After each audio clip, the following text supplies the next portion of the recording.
So, hello mga palangga, no?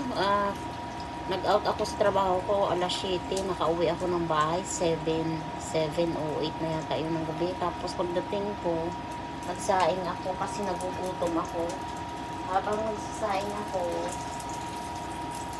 naghugas na ako ng katawan, nagbihis na ng pantulog. Tapos, dahil nagutom ako, luto ako ng tuyo. Ayan mga palangga, ito ang kakain ako ng dinner.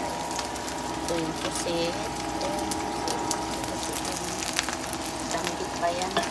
Masarap kasi ito, hindi maalat. So kakain ako ngayon mga palangga kasi hindi ako dyan ng kandila para hindi masyado mangamoy yung tuyo. Ayan.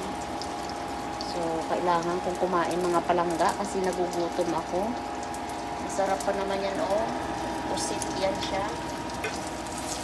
Hindi pwedeng matulog tayo ng dahil pagod tayo galing trabaho. Tsaka parang masyado nang bumaba ang timbang ko. So kumain naman tayo minsan.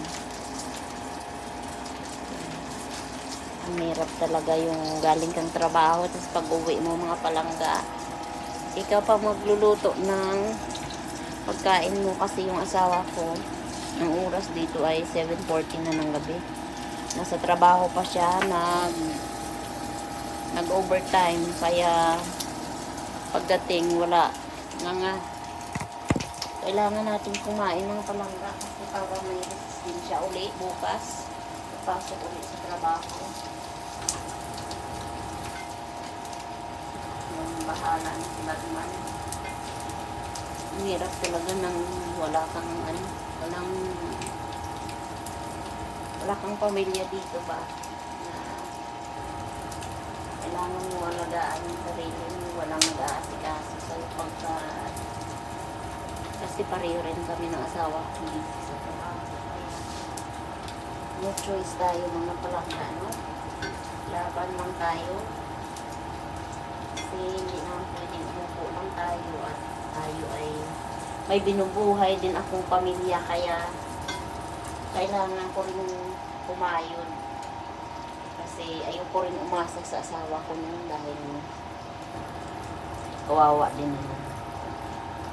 Siyempre iba pa rin yung may kita kang pera at least iba sarili mong pera. So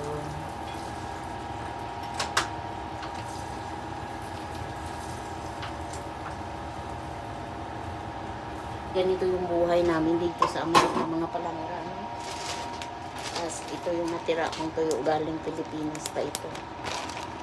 Ang hirap talaga mga palangga yung malayo ka sa pamilya mo pag nandoon tayo sa Pilipinas pag galing mong trabaho alam mo yun, may kakainin ka, may nag-aasikaso sa'yo. Dito talaga mga palangga as in wala. Magsikap ka talaga dito, sarili mong sikap. Sige mga palangga, ito iinom tayo ng gatas.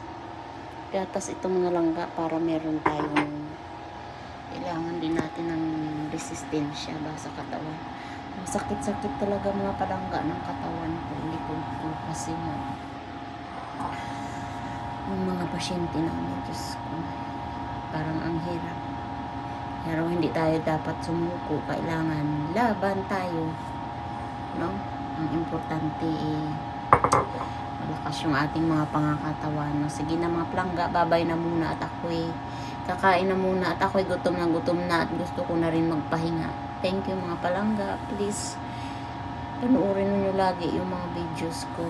At like nyo na rin at i-subscribe. Thank you mga palangga. Magandang gabi. Bye-bye.